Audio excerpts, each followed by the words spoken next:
All right, greetings. I hope everyone can hear my voice. Having a little bit of technical difficulties um over here. All right, let's see if we can make sure this is operating as it should.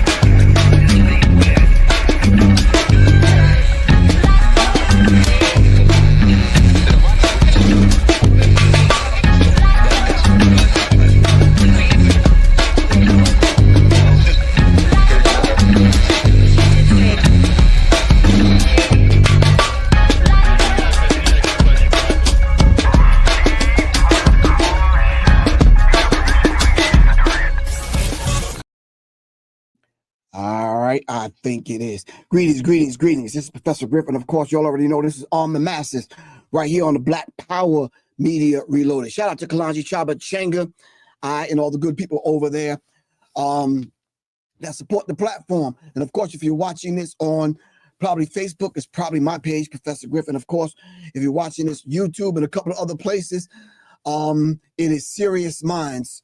All right, that's Serious Minds RNTV. If you're watching any other place, somebody probably stole it and bootlegged it, and they doing whatever with it. So in the meantime, between time, today's show, we're going to be talking about the death of black music, part 3. And it's a shame. I feel kind of sad about having to do a part 3. There's so many of our elders are now transitioning and taking libraries of music with them. But before we get to that, before we do the tribute to Roy Ayers and Dwayne Wiggins and whatever else we're going to get into, we're going to have a very critical, dynamic, informative interview with a beautiful sister by the name of Julie Dash. And she was centered and grounded and thoughtful enough to think forward to give us a beautiful, dynamic film, Daughters of the Dust. So we're going to have that interview coming up in just 1 second. In the meantime, in between time, shout out to everyone that support the platform. Shout out to everyone that supports Serious Minds. Thank you. Shout out to everyone on IG. Of course, we're there. Instagram is not letting us kind of broadcast to that destination via StreamYard, but I'm on there anyway. We just kind of made it happen. You can't tell black people too much. All right. Anyway, in the meantime, in between time, thank you all for joining me on this rainy, I don't know where y'all at, but I'm in the ATL on a rainy Monday morning. Heart is heavy in reference to us losing all the elders that we're losing, but we're the ones that are going to carry forward the spiritual and positive vibration of their music and constantly speak their name. All right, to make sure the legacy of those particular individuals live on through us. All right, I think that's a beautiful thing. So what I'm going to do is kind of put some music under us so I can prepare my mindset and my spirit for this beautiful sister to come on. Hold on 1 second. Let me see if I can get some music. Now I don't know what's happening with technology nowadays, but I tested this out yesterday. It was fine, but I don't know. I got some music. All right, and let me see if I could bring the sister, Miss Julie Dash. Hold on for a second. Let me see if she's there. I'm here. All right, greetings. You're here. How are you? Hello, Professor Griff. How are you? I'm here. I'm all right. I'm trying to be like you. So as opposed to running down your whole bio, I just said to myself, tell the sister to come on, just kind of be herself, and we'll talk about we'll have her introduce herself to the audience, and we'll just have a conversation like I met you on the bus stop. All right. Okay. I know you're like, well, that's kind of odd and strange. No, it works for me. Anyway, it's a beautiful thing. So for the people that don't know who you are, please introduce yourself to the Masses and the Serious Minds family. Okay, my name is Julie Dash. I'm a filmmaker, and I've been blessed to be able to work as an independent filmmaker as well as a filmmaker who works in Hollywood. And I'm also an endowed professor at Spelman College, where I am sharing everything I've learned over the years with emerging filmmakers, young women at Spelman College. Oh, that's a beautiful thing. So what have you worked on as of late, so the young people that are on here that's still in their teens and in their 20s might know? Okay, I did 2 seasons of the Hulu hit show Reasonable Doubt. I did Mm. Our Kind of People, and Women of the Movement, the limited series about Mamie Till. Yes, so, but I think most Oh, people, wow. the latest thing has been Reasonable Doubt. Yeah. Okay. Have your sojourn in the film industry, I guess starting out, was it a very difficult thing to kind of, they use the term break into? I don't like using that term, but for all practical purpose, breaking into the film industry, was it difficult?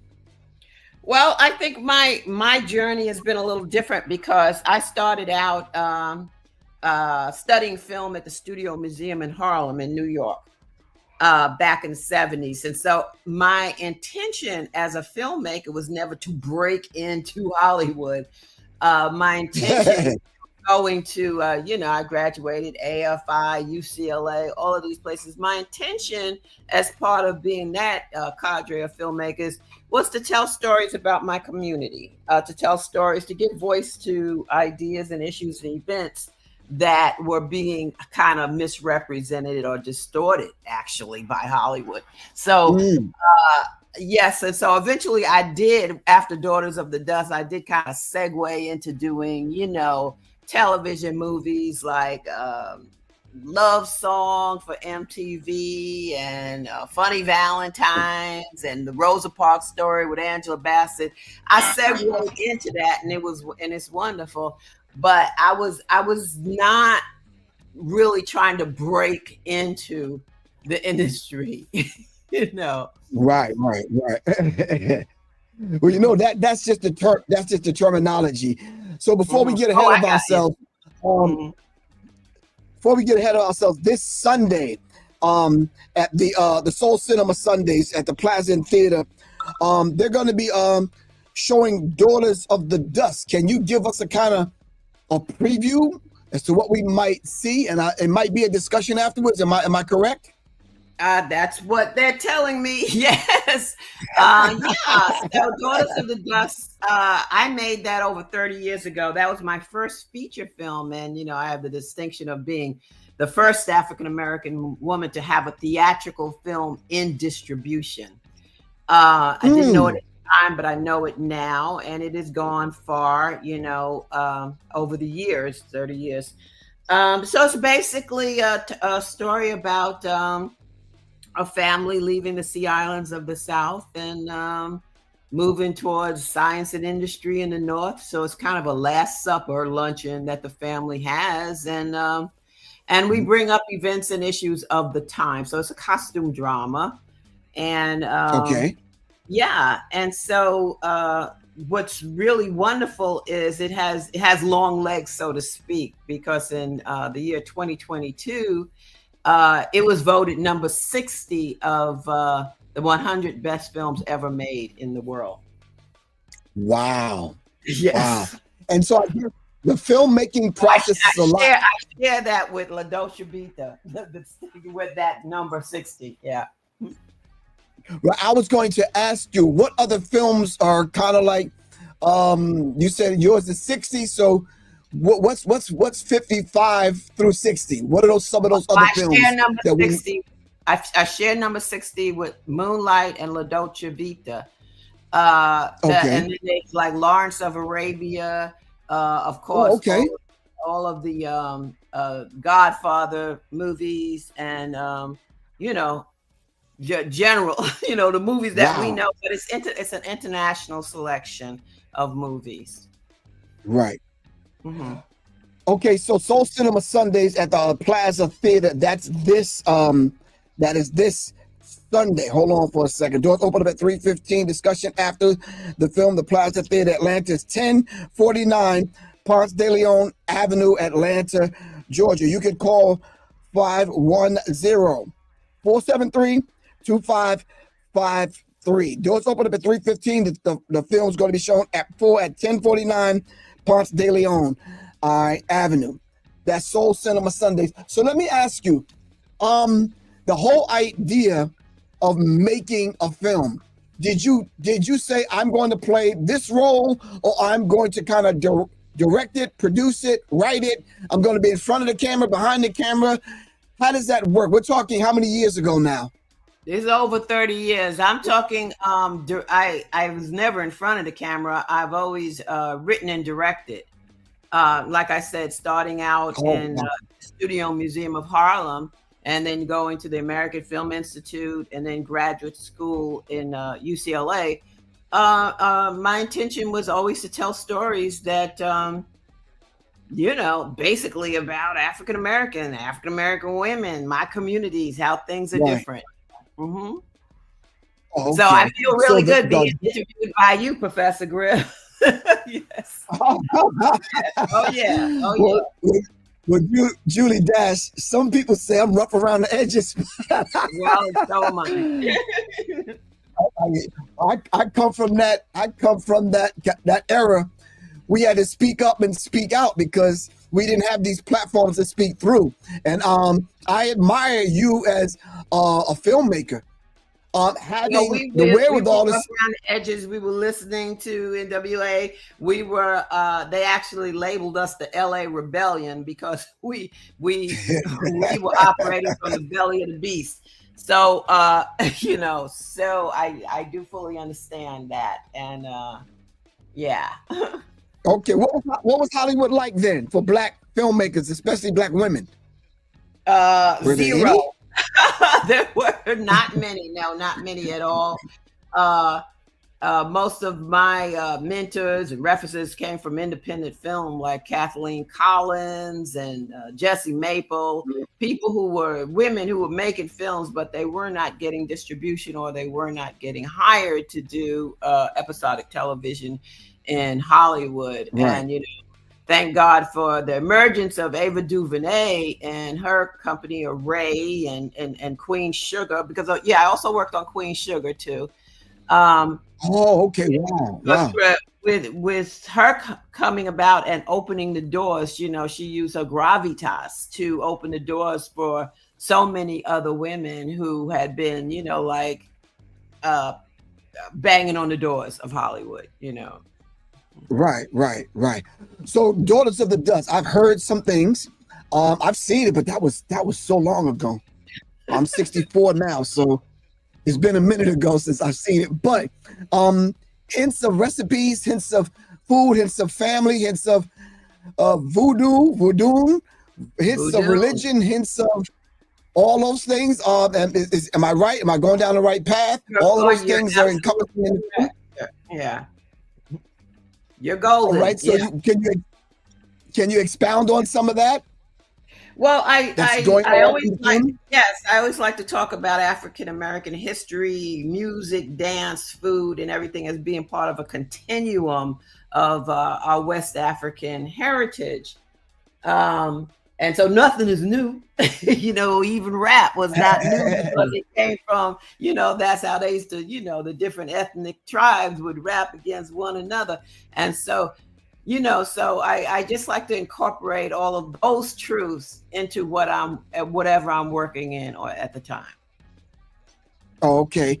I don't mean to press the pause button, but a sister from Dayton, Ohio, Barbara O. Yes. Yeah, Barbara, she told me to tell you greetings. She said, "Good day."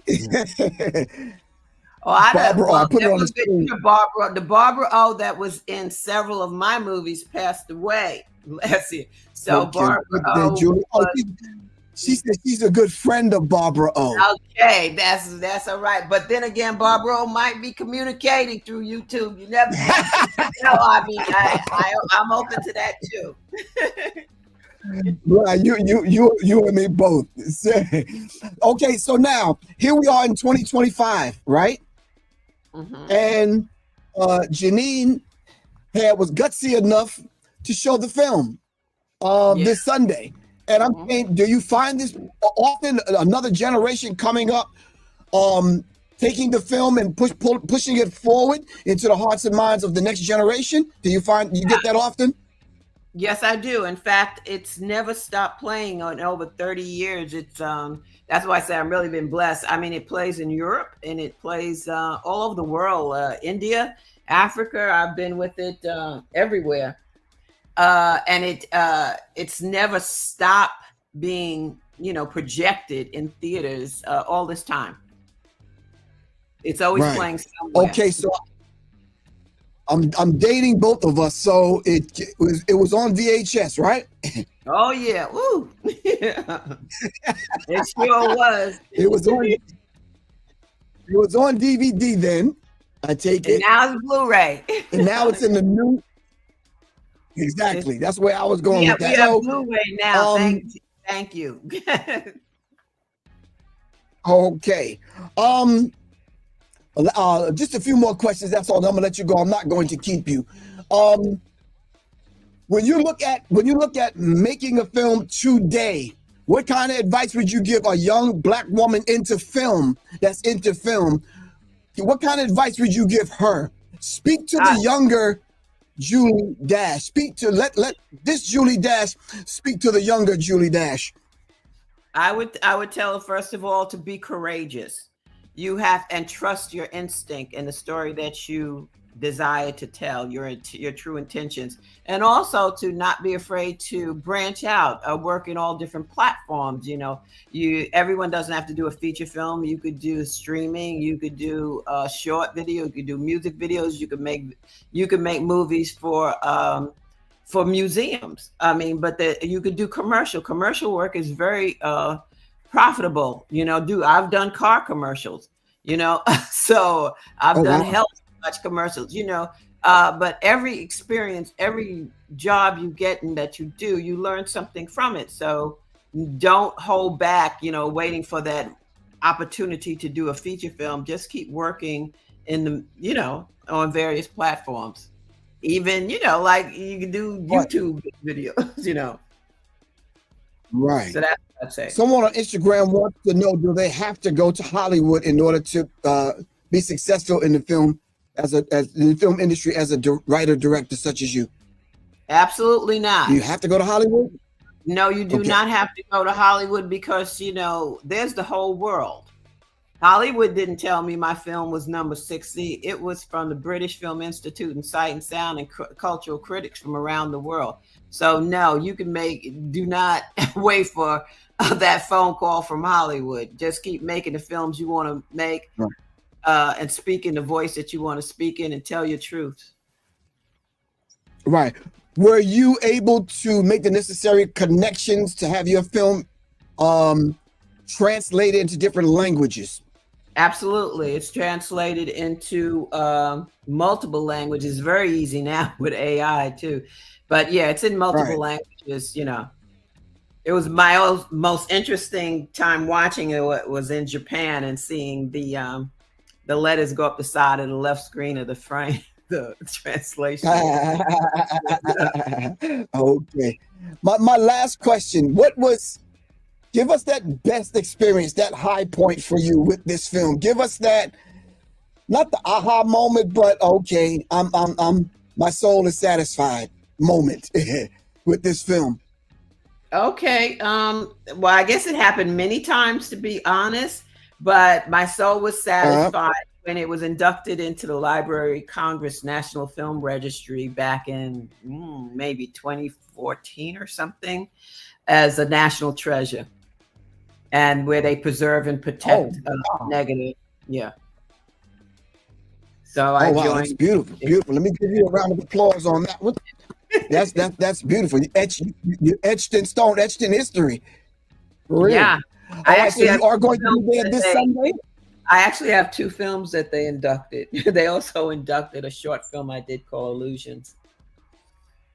Okay. Yeah. I'm getting 2 more questions, but I'll ask you one. Are you teaching film? A young lady wants to know. Yes. Are you teaching film? Yes, I am. I'm teaching film at Spelman. At Spelman. Okay. You did say that when we first came on. Yes, young lady, she's teaching film at Spelman. In Atlanta. Sure if you have to go to Spelman. in Atlanta. I'm not sure if you have to go to Spelman in order to take her class, but I'm sure you do. If she does something outside of Spelman, she'll let us know. That's And you're going to be there this Sunday for people to come meet you, shake your hand, get your autograph. Unfortunately, I'm taking my Spelman students on Thursday to Chicago to visit Sisters in Cinema, an organization built by Yvonne Wellman, a documentary filmmaker and entrepreneur. And so we'll still be there. So I will not be I will not be at Fox. Yeah. Okay. Well, I really appreciate you. Janine really appreciates you. I know my audience really appreciates you. And yeah, keep doing what you're doing, sis. If I had the time and the energy, I'd like to sit at your feet and learn some of them filmmaking techniques. But man, the revolution continues. Welcome. You are welcome to. Would love to talk to you more. Yes. Oh, give thanks. Thank you for coming on. I really appreciate you. Okay. All right. Thank you. All right. Thank you. Take care. All right. Okay. Bye now. All right. Bye. That was Julie Dash, ladies and gentlemen. She gave us Daughters of the Dust. Director, writer, filmmaker Julie Dash. So that film, Daughters of the Dust, they will be showing this film, Daughters of the Dust, this Sunday at the Soul Cinema Sundays, March 16th at 4 p.m. Doors open up at 3:15. All right, Soul Cinema Sundays is at the Plaza Theater in Atlanta, 1049 Ponce de Leon Avenue in Atlanta. All right, make sure y'all check the film out. Make sure you're there. If you're in the ATL, show up. All right, I would say show up and show out, but yeah, don't show out. Come on, just show up. Anyway, in the meantime, between time, you can call 510-473-2553. All right. I would have a link up on the screen for y'all to scan, for y'all to buy the tickets, but I do not have that as right now. But I guess you can kind of show up there and pay for your tickets or whatever. I'm sure they're going to have some popcorn and some other stuff. Matter of fact, some vegan popcorn and some vegan napkins and toothpicks. Show up, family. Let's support our sister Janine, and definitely support filmmakers and directors like Miss Julie Dash that are up and coming. All right. Anyway, we are losing so many of our greats. And when I say great, I do mean great as in good. They're now ancestors. Dwayne Wiggins of Toni, and of course Roy Ayers, and the last 7 artists that I've mentioned.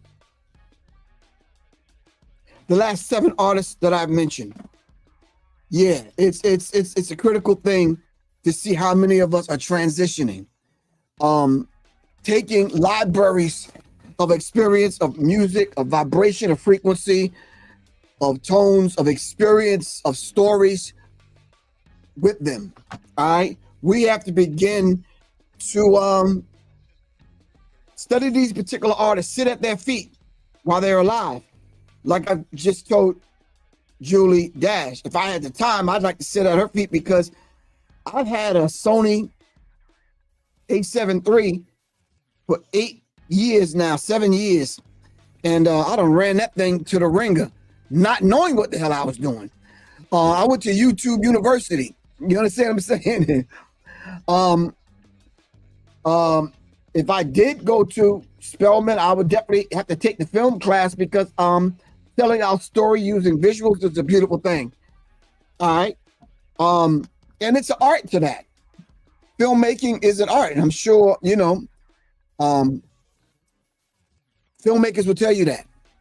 All right. And as Julie said, you don't necessarily have to go to Hollywood. Start your journey from where you are. The creator will put people in your paths to continue that journey. But our good brother, Roy Ayers. Let me share my screen. Let me see.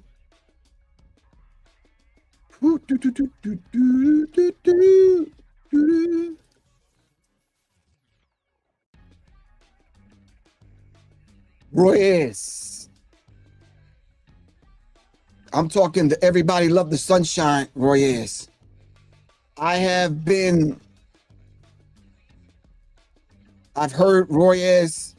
I must have heard it at least 100 times since his passing, but it's a beautiful thing. There's once in a lifetime that the creator will deposit. No, the creator have deposited beauty in all of us.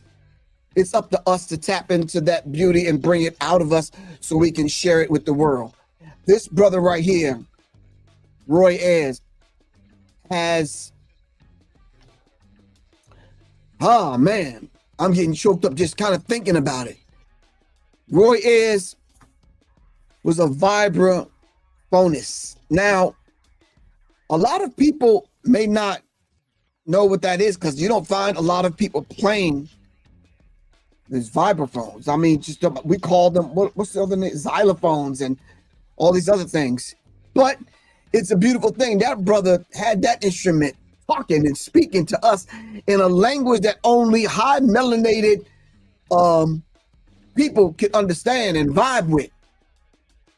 But then we stopped hoarding it and he shared it with the rest of the world, and we was cool with that.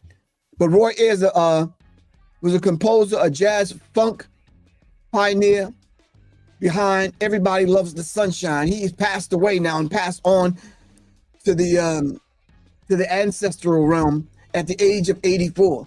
He died Tuesday in New York City after a long illness, according to a statement shared on his Facebook page. Roy Ayers was born in Los Angeles, and he often tells that story. And I've watched Jason's film.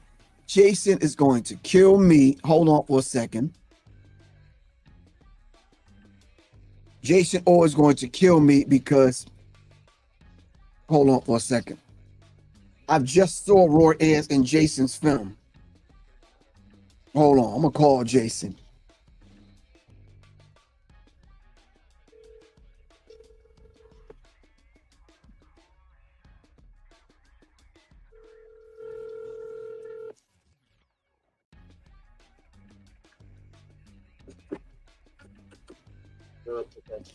Jason, I'm still on my show live, and I hate you to put you on the spot like this. I just got you on speakerphone. And I said, Jason's going to kill me if I don't remember the name of his film that I just saw Roy Ayers in, the name of Jason's film. Can you please tell the people? Stepping into tomorrow, story of jazz, funk fusion, and the music that changed the world. Wow. And Roy Ayers was prominently up in your film, am I correct? Yeah, prominently in there for his pioneering in jazz, funk, and fusion, and as well as the UK British soul music. Ooh, yes. Can you tell us a little bit about that experience real quick? I know I'm putting you on the spot. I'm not even sure if you were busy, bro. I'm in a restaurant in New York, yeah. I can tell you. Oh. What you want to know? What's the question? The whole idea of putting that together and then having the pleasure and seeing it forward, not knowing that, you know, I guess sooner or later we would be ancestors, but not knowing that we would lose Roy Ayers so soon, having him up in your film. What was that like? Like, talk to me. Oh, man, that was magical. Number one, I already had a relationship with Roy Ayers. That's why most people in Atlanta call him Uncle Roy, because he's so embedded with cats that's recorded with him from Atlanta. But Roy is one of 8 people who have already passed out of Stepping Into Tomorrow. Whoa! The film. Yeah, George Duke passed, Greg Tate passed, Larry Rosa for GRP passed, Al Jarreau passed. You know, it's a good number. It's 8 total. But what I feel is important about the film is that we're talking to not people next to the pioneers, but the pioneers are the most important music genre that there's ever been. Jazz, wow. Funk, and fusion, which is the foundation of all popular music. This was the music that moved into disco, and disco moving into hip hop, and hip hop moving into new soul and neo soul and all of those things. So right. It's a very important movie with the actual pioneers, the Herbie Hancocks, the George Dukes, George Bensons, the Larry Mizell, the Mizell brothers, Roy Ayers himself, you know. Roy is in 2 of my films, and a third one that would be specifically on him because I shot him before he passed just to do his documentary. Oh, wow. You know? Oh, yeah. You know, so I got him on, you know, Funk Jazz Cafe, Diary of a Decade, and what's happening with the evolution of what we saw in the early 90s, right? Right. And people started sampling his music. It's funny how Tribe is in the Hall of Fame and Roy Ayers isn't. Oh, and they sample Roy Ayers. Their whole sound is Roy Ayers. Bonita Applebum, Running Away, the whole second album is Roy Ayers vibe. And how is Roy Ayers not in the Hall of Rock? Yeah, man. Because we as a people don't give him credit and don't shout him out and don't, you know, even the man himself, you know, lived life like a commoner, not like, you know, he is the pioneer and the legend of this particular thing. The difference is somebody like Prince who knew who he was and knew what his contribution is. Right. Up every day thinking about Prince, what Prince gonna do. Roy, you know, in his time when he was making those hits, he wasn't really getting compensated like he thought he should. Right. So he was one of those artists that had to resort to the road to make money. You know what I mean? Right. And look at all of our stars. And of course, you as a Hall of Famer, you know what it's like to, at some point, you got to make a transition out of this music thing, unless it's just deep. But James Brown died on stage. A number of these cats, they didn't make any other transition other than music. Or it's us, it's just saying, hey, Patti LaBelle, sing If You Only Knew one more time. Al Green, sing, you know, your song one more time. Right. You know what I'm saying? Stay together, right? Yeah. Sing Let's Stay Together one more time. Yeah. SOS Band, say, you know, just the way you like it one more time. Mary Davis, 80 years old, lead singer of the SOS Band, had a stroke, had to quit. Wow. And that pretty much stopped the main income, you know, because she couldn't tour with the SOS Band. Right. Just, you know, so I see something there where our elders, you know, don't have no other resort for income other than continuous performance. Right. And at a time, it's like, well, you know, ticket prices are low. There's no real demand. Folks ain't making the album. But Roy was one of those artists. And I'm glad to see people are showing him some love in his passing. It's unlike Dwayne Wiggins, who was definitely just as important or as important. Angie Stone, Roberta Flack. You know what I'm saying? Right. I've had a conversation. Just passed. Right. I've had a conversation recently in 3 different conversations. And the last conversation was with Soleil. And I'm writing a song. I'm sitting in the bed writing a song. And I'm throwing examples at her. And I said, well, how does this sound? What do you think? You think this lyric is this, that, and the other? She says, well, like basically, where are you pulling from? And I played Roy Ayers for her. I think a day before he passed on. I played like Running Away, and I played something else for, and Searching, I think. Searching. Yeah. And I'm like, yeah, it's like this song. And she was like, oh, I heard that before. It's Roy Ayers. I'm like, yeah, it's like this. And we just had that discussion, not knowing that he was going to transition the next day. So when he transitioned and we had that conversation again, he said, wow, we just was speaking his name the other day. I said, yeah, because I'm trying to incorporate that sound into the Soul Home. Trying to get people to understand it. That? You know what that is? Because he's in that, even as I write about Roy now in passing, you know, it's really, I can't help but think about his vibe. Right. Like not only is he a master of the vibes, but his vibe was prominent. I mean, you know, he sings how he talks. And right. When he said, baby, baby, baby, reach for the sky, looking to find the third eye. I mean, that man put metaphysics in his commercial song. Right. Wow. That's what I mean, though. When I say the Soul Home, that's what I mean. You understand what I'm saying? I mean, it has to have that. That's what I was pulling from Roy Ayers. Yeah, you was pulling the vibe and the energy of it of brightness, not being pushed down and suppressed.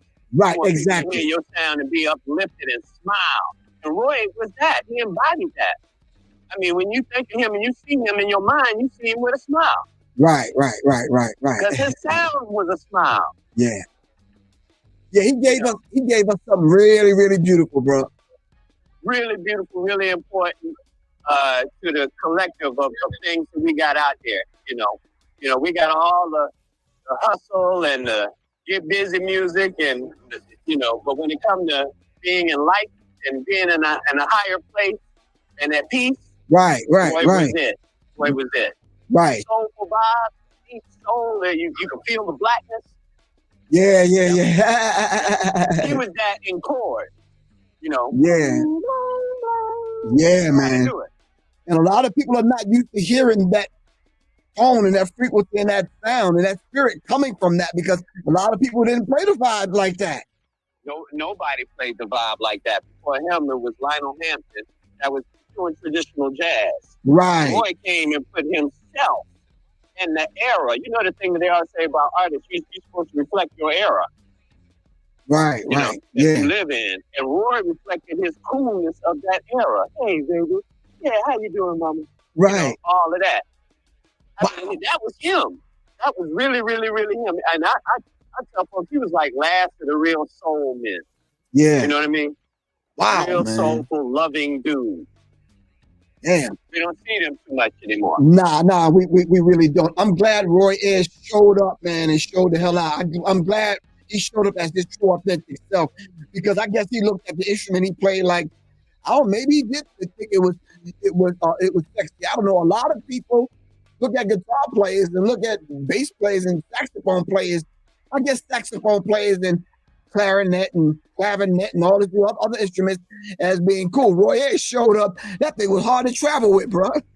Oh man, it was big until it got digital in the 80s, right? Right. Where he could do a MIDI thing. You could do a MIDI thing, right? Yeah, but until then, the xylophone was something major. That was heavier than the Fender Rhodes, man, with the case. Exactly. Yeah. So you either had to have one already there, because you definitely wasn't traveling on Eastern Airlines with it. No. And I mean, what backline company got a xylophone? Right, exactly. Exactly. So until the music people looked forward and said, wait a minute, we need to make a scaled down version of this so people can travel with it. Now let me ask you, do you know anyone else that plays the xylophone today? Very few people. 9 out of 10 times it's also a drummer. Wow. But I don't see too many people feeling like they want to get on there, because you can do the same thing on the keyboard. But, right. If you listen to Roy Ayers real good, he wasn't playing complicated stuff. He was playing stuff that he could find on a xylophone, not a keyboard. Woo! Oh, okay. I got it. Like think of the notes of the third eye. Right. Right. Yeah. That justified him. You know what I'm saying? Right. But if you wouldn't play something that simple on a keyboard. You just wouldn't. No. You got more fingers. You got to do stuff with. But on the xylophone, you want that thing to ring out when you hit it. Yeah, exactly. Yeah. So you give it space and time and patience to let the instrument do what it do. Yeah. So that's where it was important that he was playing xylophone, because he wasn't playing a bunch of notes. Lionel Hampton was the same way. He didn't play a bunch of notes, but right. He kind of showed that the xylophone has his place. Right. Roy is the master of the vibe. Yeah, he is. Yeah, he definitely is. What do you think about Dwayne Wiggins passing on, man? That hit me upside the head. That hit me upside the head. I mean, I wasn't expecting it. And, there's some people I can point at right now, and I'd be like, hey, that tour right there is a goodbye tour. They must have cancer or something. You know what I'm saying? Yeah. And Raphael was adamant about doing stuff with his brothers in the tour, and they kind of rushed it. They made that thing happen as soon as he said it. Wow. Right? And so he got to be on the road. And, Dwayne was like that secret dude in the Tonys. And we admire the Tonys and their contribution to black music. And Dwayne, anniversary. Do you know what today is? It's our anniversary. That's in the black lexicon of music now. Right, exactly. It never rains in Southern California. And what a lot of people don't know is that Dwayne mentored a lot of people. You know what I mean? Wow. You got NDRE's video because of Dwayne Wiggins. Song video, I'm not the average girl in the video. Oh, yeah. Wow. Yeah. Yeah. I mean, there's a lot of stars like that that's out there that's really big that had to see Dwayne Wiggins or went to see Dwayne Wiggins first and got his advice and counsel. Wow, yeah. I met him, and I've known him, and every time we see each other, it's like we don't really have words. We just hug, like me and Dougie Fresh, because we already know. We don't have to speak words. We just kind of know. You understand what I'm saying? That's right. Or me and Stretch from Naughty by Nature is like that. Me and a few cats, we just like, we know. Mm-hmm. You understand what I'm saying? Like you and I, we know. Yeah.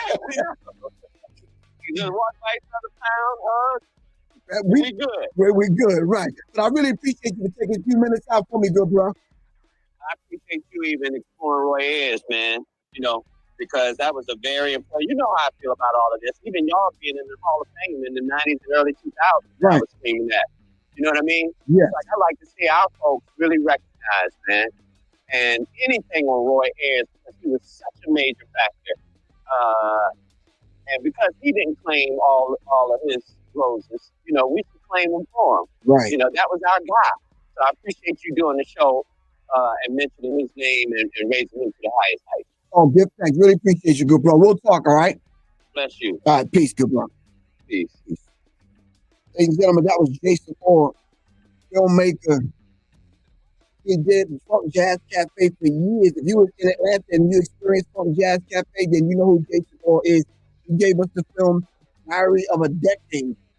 And what better way, man, to honor Dwayne Wiggins and Roy Ayers for us to sit down in these digital streets and get these stories from what we pulled from and what Dwayne Wiggins and Roy Ayers gave us and push it forward. It's always a beautiful thing when we can tell these stories so that the young people coming up, because a lot of people have heard Tribe Called Quest, but they may not have known that those samples, some of those samples, you know, were Roy Ayers samples. You understand what I'm saying? Yeah, it's a beautiful thing. It's a beautiful thing to be black and living in this day and time and knowing, understanding that doing what we are gave birth to a Dwayne Wiggins, gave birth to a Toni, gave birth to Roy Ayers. Yeah. Anyway, family, it's your brother, Professor Griff, right here on the Masses. All right, on Black Power Media Reloaded. All right, thank you, Julie Dash. Really appreciate you. Thank you, Jason, all for coming on. And yeah, those individuals that are transitioning into the ancestral realm, we're going to speak your name often. We're going to play your music. We're going to dance. We're going to party. We're going to finger pop to it. And we're going to often, we'll remember you often.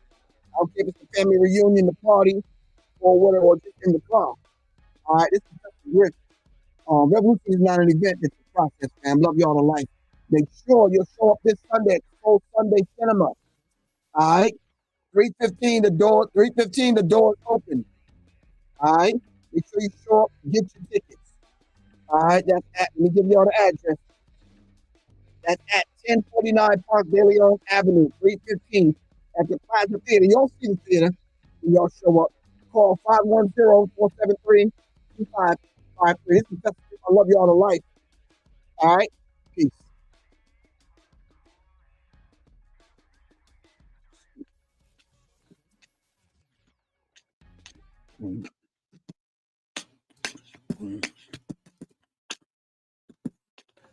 All right, I'm outie.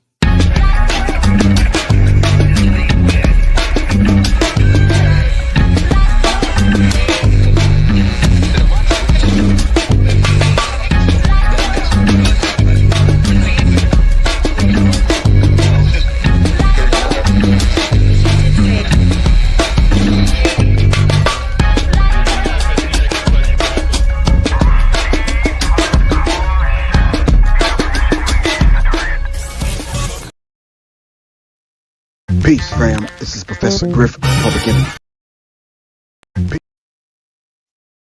Peace, fam. This is Professor Griff, Public Enemy. Of course, you know, the Minister of Information. Right now, my entire sound library on CD-ROM are available to you in an auction. Right now, you'll get the Public Enemy sounds that made some of them songs that you love, the hard-hitting beats. We got kicks, we got snares, we got hi-hats, we got beats, we got loops, we got breaks, we got keyboard sounds, guitar sounds, bass sounds, we got scratching, we got sound effects, we got nature sounds, environmental sounds, we got all kind of sounds from different genres, from jazz to neo-soul to R&B, classic, smooth. These are the beats, breaks, and the sounds that made some of them Public Enemy songs. Get it now. Check this out. Don't make beats, make history. Peace. It's Professor Griff. Hit me up, 678-557-2919. Peace.